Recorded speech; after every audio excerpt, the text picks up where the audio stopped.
je suis donc François Rabin, je suis auteur de bande dessinée, plus particulièrement dessinateur, depuis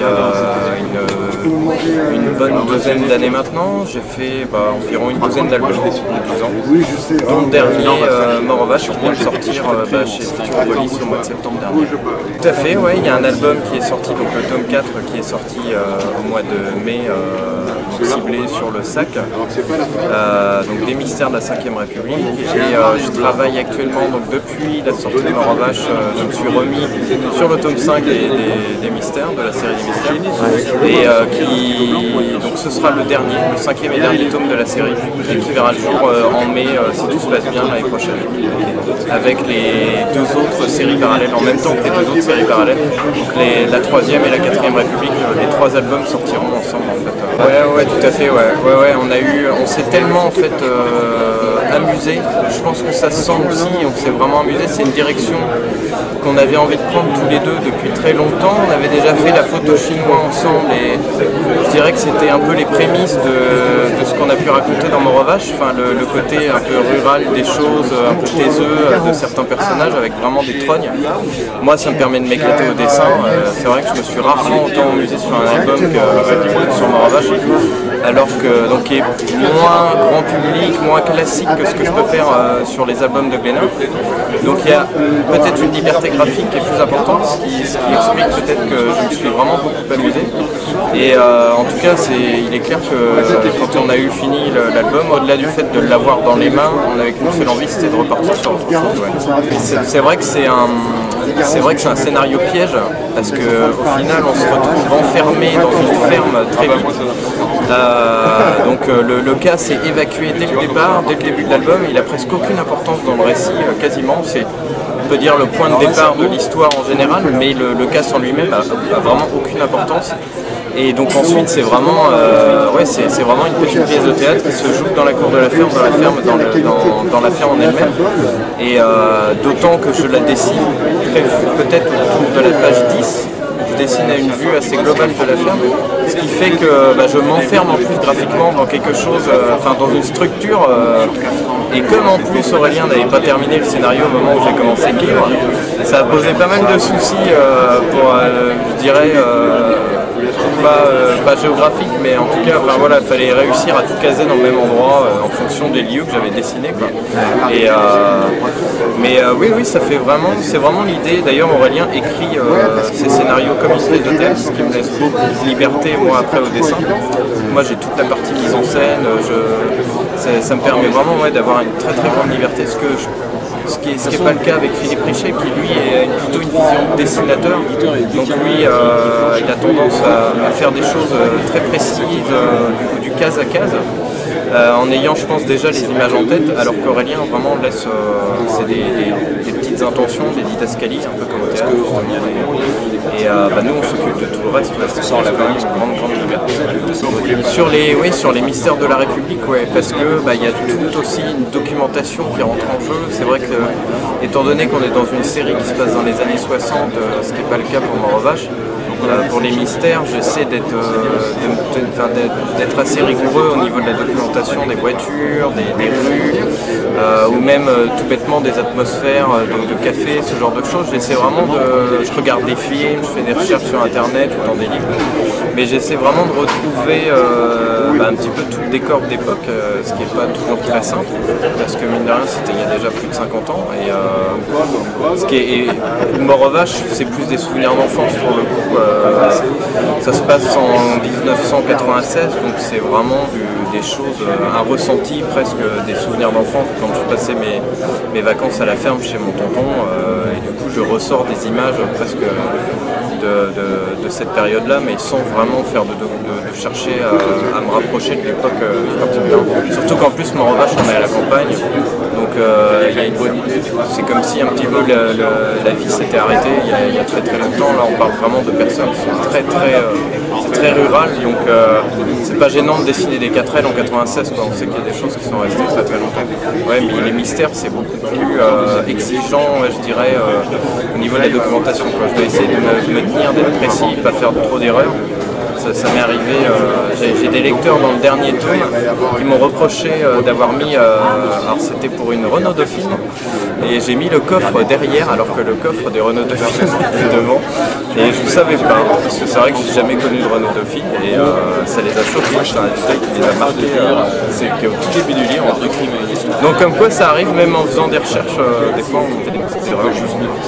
Western, j'ai eu très longtemps, en fait j'ai même commencé bizarrement avant d'en faire mon métier, enfin avant vraiment d'arriver dans la bande dessinée, où là j'ai un peu changé de cap.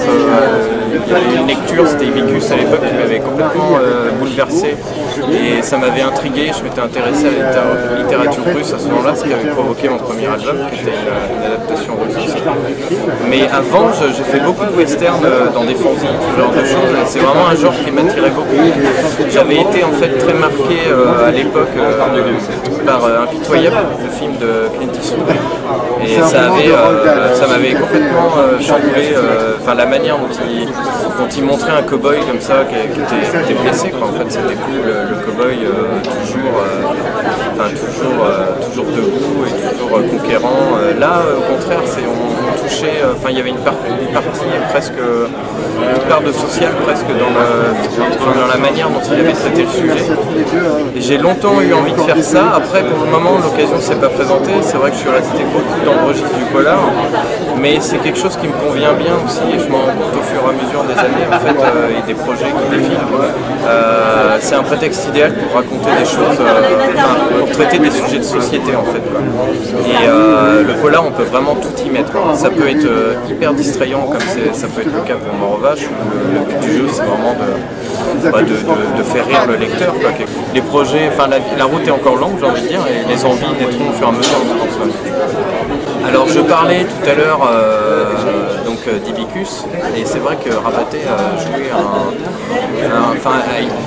disons que j'ai découvert son œuvre à une période où je m'apprêtais à franchir le pas en fait, à rentrer dans le métier.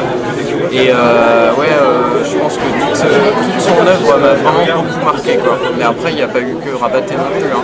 J'ai découvert aussi un petit peu plus tard des gens comme De Crécy. Avant je lisais des choses comme Tardy, notamment les Nestor Burma. C'est comme ça que j'ai découvert les Nestor Burma d'ailleurs, qui m'avaient vraiment beaucoup marqué aussi. Donc c'est toute une famille en fait d'auteurs de ce genre là en fait, qui m'a vraiment, je me suis nourri en fait. Après évidemment j'ai essayé de digérer mes références, alors j'espère que, j'essaye de le faire au mieux, mais donc j'essaye pas de me rapprocher, en tout cas au niveau de mon travail, de quelqu'un, c'est pas l'intérêt, mais c'est vrai que ces gens-là m'ont beaucoup marqué, ouais, et c'est surtout même au-delà du trait ou ce genre de choses, c'est par rapport surtout à ce qu'ils racontent, parce que j'ai été très inspiré. Ouais, alors en fait donc je vais terminer mon 5e tome des mystères de la 5e République, et ensuite je reviens chez Futuropolis pour travailler justement avec Pascal Rabaté. Donc on va faire un one-shot où je vais rester en plus dans l'univers de la ferme. On va parler des petits vieux dans une ferme en Bretagne, donc c'est vraiment une transition parfaite avec Morovache et avec ce qu'on refera avec Aurélien derrière aussi. Si tout se goupille bien, on arrivera à faire quelque chose comme ça. Donc le prochain, ce sera avec Rabaté justement. Donc pour ma plus grande joie, hein, parce que vraiment de me retrouver à bosser avec lui, j'ai encore des étoiles dans les yeux, donc je suis vraiment heureux que ça se fasse. Ouais, tout à fait, en fait l'idée c'est vraiment de reprendre un petit peu cet univers que j'ai développé dans Morovache, qui est vraiment sorti aussi de mes 4 albums des mystères, qui m'ont vraiment énormément servi à faire évoluer mon dessin, à être peut-être plus à l'aise dans un style semi-réaliste assez affirmé.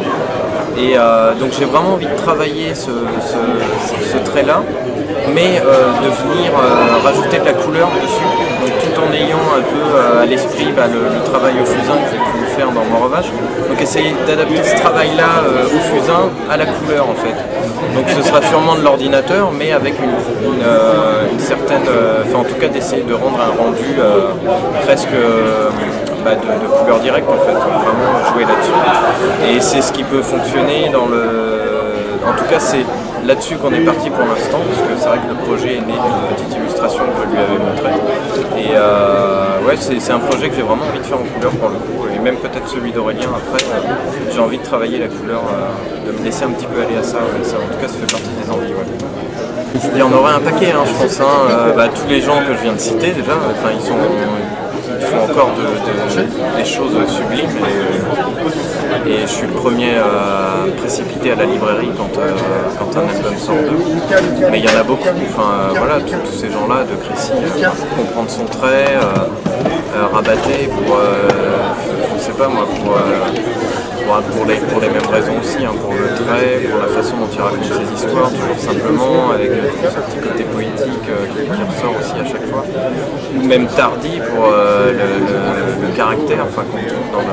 Parce que c'est quand même des univers très, très marquants.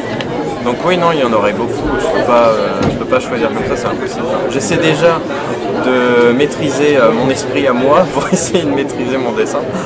Et donc j'essaie de faire ça déjà, c'est déjà pas mal. Et puis pour la suite on verra.